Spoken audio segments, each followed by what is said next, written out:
What an absolutely miserable night for Celtic Football Club. A match that, let's be honest, should have been won comfortably. Ends in a goalless draw at Celtic Park. And now we're heading into the second leg of this Champions League qualifier looking like underdogs. Let that sink in. Underdogs against a team we should be brushing aside. That alone speaks volumes about where this club is right now. From the very first whistle, you could just feel something was off. The pace was slow, the ideas were flat, and any sort of attacking threat was practically non-existent. Let's not sugarcoat it. This was a tie Celtic were expected to control, dominate, and come away from with one foot in the group stage.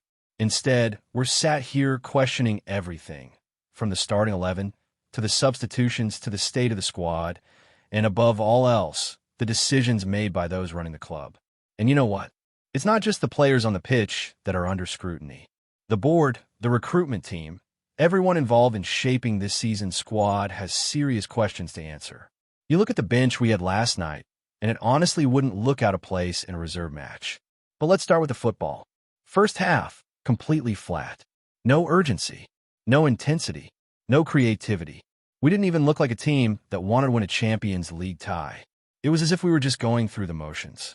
The midfield couldn't string anything together. The link-up between defense and attack was non-existent. And the front line, honestly, might as well not have been there. James Forrest brought some energy, sure, and Tierney delivered a couple of decent crosses, but there was never that sense of danger. Not once did it feel like we were about to explode into life. That edge, that sharpness that used to define Celtic on European nights, completely gone. And then there's the lineup. Schmeichel in goal, Johnston, Carter-Vickers, Scales and Tierney across the back, McGregor and Hatate in midfield, Negrin wide, Maeda and Ida up top. A team that on paper still looks like it should be able to get a result, but on the pitch, it was disjointed. There was no flow, no rhythm, no clear idea of what we were trying to do. And then, you remember, this is a side that hasn't scored a goal in Europe all year. That's not bad luck. That's not just a poor run. That's a systemic problem. Defensively, we were shaky from the start, nervy, and the midfield, which should have been the heartbeat of the team, failed to take any sort of control. No drive from deep, no incisive passes, no creativity to break the lines. Just sideways, backwards repeat. And up front, Ida was anonymous. Maeda had one or two moments, but was largely ineffective. Negrin was shoved out wide and did what he could, but again, not his natural position. And that's the thing. The number of players being played out of position is absolutely staggering. During the match, we had two different center back pairings, two different left backs, two different right backs, three different strikers, three different right wingers, and two left wingers. You can't build a cohesive performance when the team is being jumbled like that. You can't expect chemistry and precision when players are being shifted all over the pitch just to fill gaps. And why are there gaps in the first place? That's on the board. This squad is not ready for Champions League football, and everyone could see it coming a mile off. From the moment we were drawn into this qualifying round, fans were saying it. We need reinforcements. We need depth. We need quality. But the club dragged their feet. Missed opportunities in the transfer market. Delays. And now we're paying the price. Let's talk about that. From the Bayern Munich draw 6 months ago, which, by the way, was one of the best European performances we've seen from this team in years, we've regressed at a shocking rate. That Bayern result should have been a launching pad, a moment to build from. Instead, we've gone backwards. The squad has been gutted and not replenished. We've lost key players and haven't replaced them with the same quality. We're not even asking for world beaters here, just players who can come in and do a job at this level. And we haven't got them. The bench last night looked like something out of the youth league. Simpson, Trusty, Young, McCowan, Yamada, Osman, Bernardo, Murray, Ralston, guys that might have potential but are nowhere near ready to be match winners in the Champions League. We're throwing on players and asking them to play out a position because there's literally no one else. How does that happen at a club like Celtic? How are we still, year after year, arriving at these key qualifiers with a patched-up squad? And here's the real kicker. This game is worth millions. Getting into the Champions League group stage isn't just about prestige. It's the financial engine that fuels the whole season. And the board, the decision makers, are out here gambling with it, dragging transfer deals into the final days of the window, failing to get signings in on time, acting like we've got all the time in the world when in reality, these are the moments that define a season. What exactly is the plan? What is the football strategy? Because right now, it looks like we're making it up as we go. Now look, the tie is not over. It's still goalless, and we go to Almaty with everything to play for. But let's be real, we're not favorites. Not with this squad, not with this form, not with the lack of urgency we're showing. There's a real sense of dread about this second leg. And that's not based on pessimism, it's based on the facts. Based on the way this club has been operating. You can't keep putting the manager in this position and expect miracles. Brendan Rodgers isn't a magician. You can't expect him to build a high-performing team with missing parts, players out of position, and a squad that's clearly short of what's required. And what must he be thinking right now? He's been calm, composed, saying the right things publicly, but you know behind the scenes he must be fuming. He's been dealt a dud hand. He came back to the club to push on in Europe, and instead he's stuck patching holes in a squad that was supposed to be better than last season. Every press conference he's being asked about transfers, about recruitment, and every time he gives the same line, we have to focus on the players we've got. That's code for, I'm not getting the players I need. And let's give credit to Kirat as well. They weren't world beaters, but they were organized, disciplined, and they came to frustrate us. They rolled around, wasted time, broke up the game, and we let them. We fell into the trap, gave away cheap fouls, lost our heads, lacked composure. That's on us. The final ball all night was shocking. Over it passes, poor touches, wasted opportunities. We had two proper chances. One for Forrest, which forced a decent save, and another at the very end for Maeda, which he completely bottled. That's it. That's all we created in 90 minutes. At Celtic Park, in a Champions League qualifier. And let's not even get into the penalty we should have had. Benji Negrin gets raked down the leg in the box, and nothing. No VAR check. No discussion. Anywhere else on the pitch, that's a foul, possibly even a red. But apparently not in the penalty area. It's these moments that add to the frustration. You're already playing poorly, and then decisions like that just drain the last. Bit of hope. We also had another injury blow with Alistair Johnston.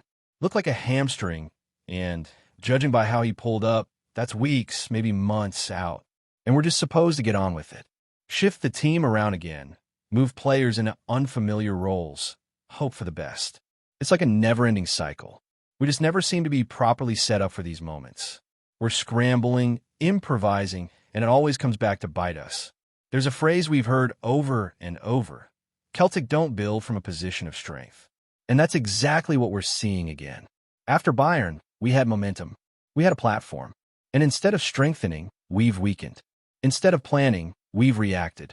And now, with everything on the line, we're asking underprepared players to dig us out of a hole we should never have been in. And listen, there's still time. We could still go to Almaty and get the result. But if we do, it'll be despite the decisions made above, not because of them. Right now, the fans are angry, and rightly so. This isn't about entitlement. It's about ambition. Celtic fans aren't asking for the moon. We just want a team that reflects the stature of the club, a squad that's ready to compete, a board that acts with urgency and purpose. And for now, we're just not getting that. It's honestly baffling how Celtic finds itself in this exact same position almost every single year. The names change, the managers come and go, but the core issue remains: a failure to prepare properly for these absolutely critical European qualifiers. You'd think we would have learned by now. You'd think after all the pain, all the missed opportunities, all the summer collapses in Europe, the people in charge would finally understand what's at stake. But here we are again, chasing our tail, scrambling to fix a broken squad in the middle of August when these fixtures have been on the calendar for months. Let's talk about the board, because this isn't just a football problem, it's an organizational one. This kind of stagnation, this kind of risk aversion masked as prudence, is doing real damage to the club. There's a reluctance to spend, a hesitance to move decisively, and a real lack of urgency when it comes to backing the manager properly. And yet, They'll be the first to hold up the accounts and pat themselves on the back when we post another record profit. That's all well and good, but you can't spend prestige. You can't invest hope. The fans are investing every week in tickets, in merchandise, in time, in belief. And what are we getting in return? You look at our rivals, even much smaller clubs across Europe, and they seem to have a clear plan. You see teams with far less money than Celtic putting together squads that are cohesive, that have identity, that look ready for Europe.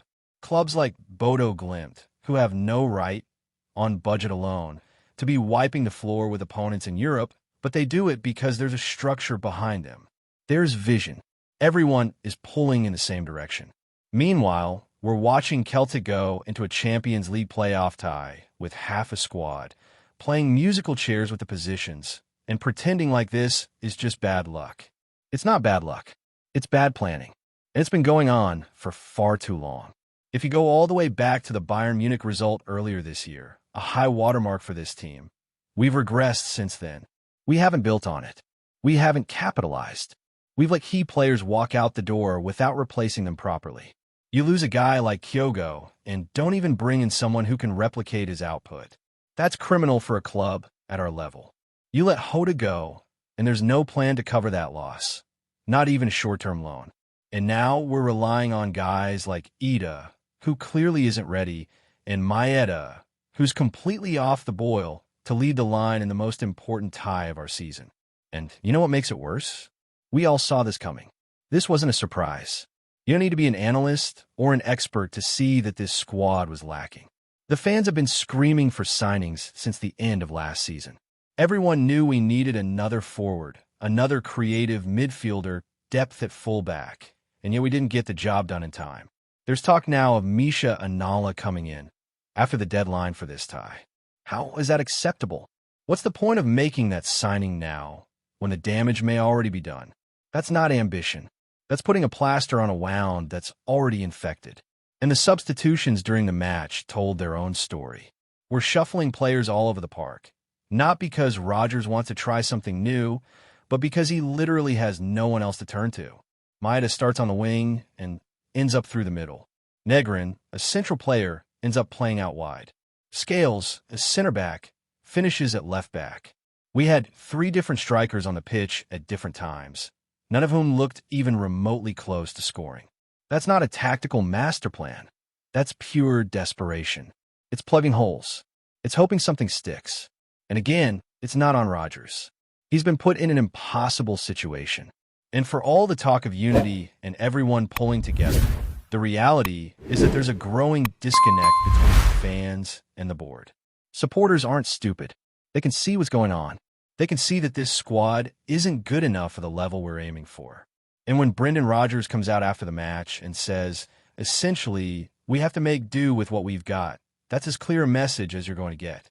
He's being diplomatic, but the frustration is simmering just below the surface. You can hear it in his tone. You can see it in his body language. And who could blame him? Let's not forget, this is a manager who came back to the club with the promise of a serious project. He was sold on ambition. He was told there would be backing. And yet here he is, managing a patched-up squad in one of the most crucial matches of the season. The warning signs are all there. And if things don't go our way next week in the second leg, there will be real fallout. Not just in terms of missing the Champions League, which would be a blow financially and reputationally, but in terms of what it says about where this club is headed. You can only bluff for so long before people start asking the hard questions. And speaking of next week, as much as we all want to believe, you've got to be realistic. We're going away from home in a hostile environment with a disjointed team that hasn't scored in Europe all year. And yet, because this is Celtic, we'll still believe.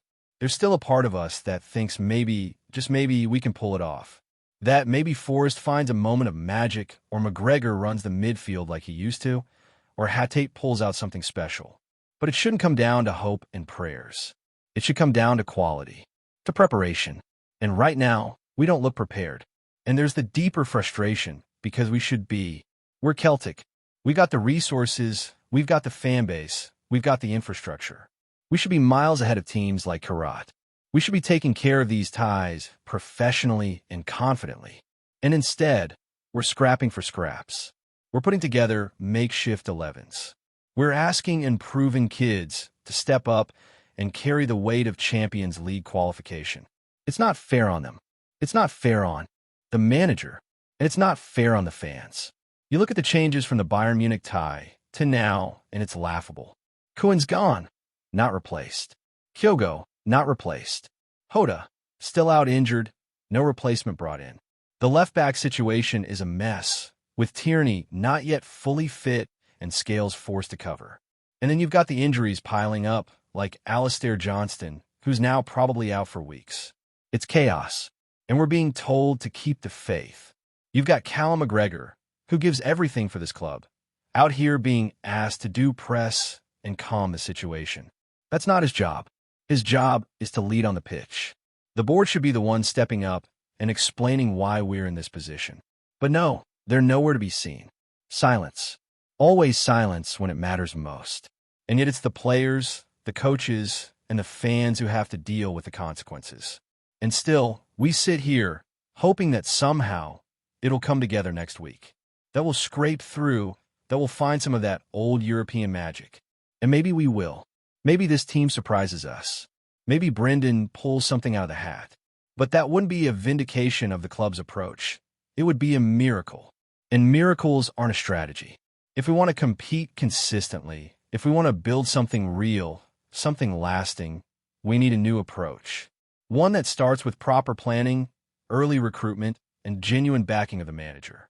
And if that doesn't happen, if we don't learn from this yet again, then nothing will change. We'll be sitting here next year, having the same conversation, shaking our heads, wondering how we ended up in this mess again. The only question is, how many more chances do we get before the gap becomes too big to bridge? Before we proceed, subscribe to our channel and enable notifications to receive all exclusive news about Celtic FC. Don't miss any details about your favorite team. It's extremely important for Celtic FC fans. The news that Tomoki Iwata has officially joined Celtic has been received with a mixture of excitement, skepticism, and even a degree of unease among sections of the support. And this blend of emotions has created the sort of rumor-laden atmosphere that tends to swirl around Parkhead whenever a signing is announced under a cloud of uncertainty. Some fans see the Japanese midfielder as an intriguing addition, a player with the discipline and work rate that could suit the style of play preferred by the coaching staff. Yet others whisper that the move has more to do with commercial interests in the Asian market than with a genuine footballing need. The notion that Celtic's recruitment department is increasingly leaning towards markets that guarantee shirt sales and media attention has been circulating for weeks, and the confirmation of Iwata's arrival has only added more fuel to that speculation. In pubs near the stadium, in social media threads, and even among season ticket holders waiting for the weekend fixture, the chatter has turned less about his qualities on the pitch and more about whether the club's hierarchy is prioritizing the right motives. The signing has become less about footballing logic and more about the ongoing tug of war between trust and doubt. The controversy becomes more pronounced when considering the weight of expectation that now falls upon Iwata's shoulders before he has even kicked a ball in a competitive match. Supporters, often quick to judge, are questioning not only his ability, but also his role in the balance of a squad that many feel already required reinforcement in other areas such as central defense or up front. The concern is that by investing both financially and strategically in Iwata, the board has diverted attention from the positions most in need of strengthening. Yet amidst those mutterings, there is also a quieter but firm defense of the decision, with a section of the support arguing that the player was a standout performer in Japan and has attributes that could translate successfully into the Scottish game. This argument points to the track record of other Japanese players who have come to Celtic and, in different degrees, won over doubters with performances full of energy and consistency. Still, the overarching tone of discussion is marked by a cautious waiting game, as if the entire fan base is collectively holding its breath to see if this recruitment choice pays off in the demanding atmosphere of Scottish football. Adding to the rumor mill is the suggestion that Iwata's arrival was not solely the choice of the current coaching staff, but may have been heavily influenced by figures higher up in the boardroom. In the corridors of power at Celtic Park, the talk of long-term strategy has often included phrases like market expansion and global branding, and the coincidence of another Japanese signing fits neatly into that corporate narrative. While no official voice has admitted to such motivations, the murmur from those who claim to be well-connected is that the deal was encouraged, if not outright orchestrated, by executives keen on strengthening commercial partnerships in Asia. Supporters familiar with how the club has operated in previous transfer windows are quick to point out that such rumors tend to have a grain of truth, even if the complete story remains out of sight. For many fans, this feeds a lingering suspicion that footballing priorities are being blended, perhaps uncomfortably, with business calculations, leaving the genuine sporting potential of the player under a shadow of doubt. That shadow, whether fair or unfair, is likely to follow Iwata until his performances either silence critics or confirm fears. It is also worth considering the cultural weight of the signing and the perception that Celtic has now become a destination club for a growing group of Japanese footballers seeking a bridge to European football. Within that pattern lies both promise and peril. Promise because of the possibility that these players, hardworking and technically disciplined, can offer exactly the kind of fresh energy Celtic requires to dominate domestically and compete with authority in Europe. Peril because the supporters are wary of being treated as mere spectators in a marketing experiment.